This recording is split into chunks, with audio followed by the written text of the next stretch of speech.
سلام به همگی، خوش اومدید به این ویدیو. امروز آمدیم با آموزش ادیت با کپکات و اینشات.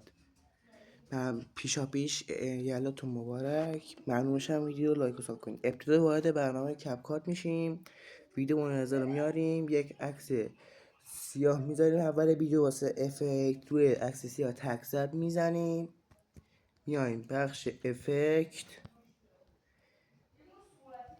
و افکت مورد نیاز رو وارد میکنیم. من ویدیو قبل با این افکتی که الان گذاشتم ویدیو ادیت زدم که شما درخواست آموزش گفتید که واسهتون بذارم. الان دارم آموزشو میدم بهتون. بعد ما که بخوایم ادیتو بزنیم، بخوایم وقتی اسلاید میزنه یه کات میزنیم و ویدیو قبلشو استوموشن میزنیم. میرم شو 5 اولین گزینه رو تیک و فعال میکنیم و میذاریم تا استوموشن بشه.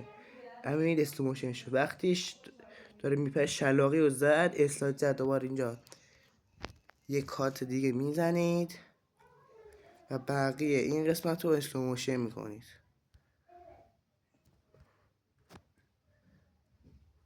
باعث تا استوموشن تایید بشه. بعد که تایید شد حالا میریم سراغ افکت آخر ویدیو. رو ویدیو تک زب میزنیم، نه بخش افکت مورد نیاز رو وارد میکنیم. این افکت هستش که محبوب هستش. این افکت که من استفاده کردم ویدیو قبلی. میایم و اون یکی افکت رو اضافه میکنیم، چون این افکت هستش. هر یک اینا با هم بیفتن. یه ویدیو دیگه واسهتون میذارم واسه که دوتا افکت رو توی ویدیو بذارید. وقتی توی شد میایم میذاریم بالا گرافیک رو 60 فریم و تایید میزنیم تا ویدیو نصب بشه. باید با ویدیو نصب بشه تا بریم اینشات بقیه کارا بهتون میگم.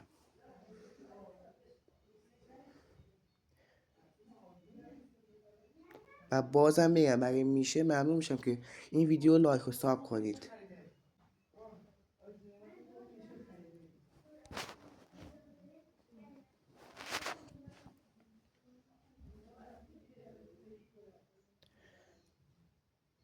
بچه‌ها یه ویدیو دیگه هم قراره واسه ادیت بذارم و ادیت خیلی خفنی هستش که قشنگ استوموشن تمیز و برنامه‌های آسون‌تر و با هم پیش بریم که این ادیت قشنگی بزنیم با هم. ممنون میشم که تا آخر ویدیو با همراه باشید.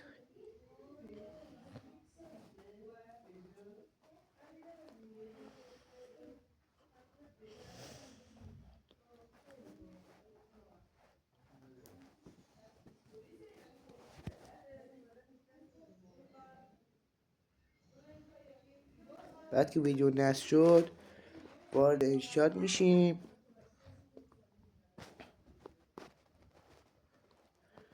و ویدیو میاریم. ویدیویی که ادیت زدیم.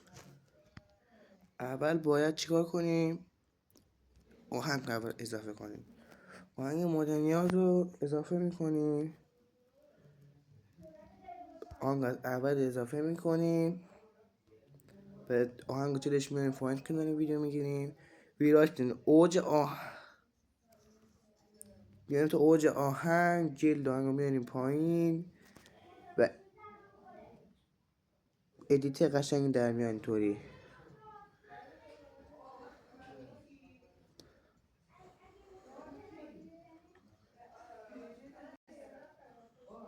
تمام. به این روش آسونی شما ادیت خیلی قشنگ و زیبا زدید. ممنون که تا آخر ویدیو با هم بودید. خدا نگهدار.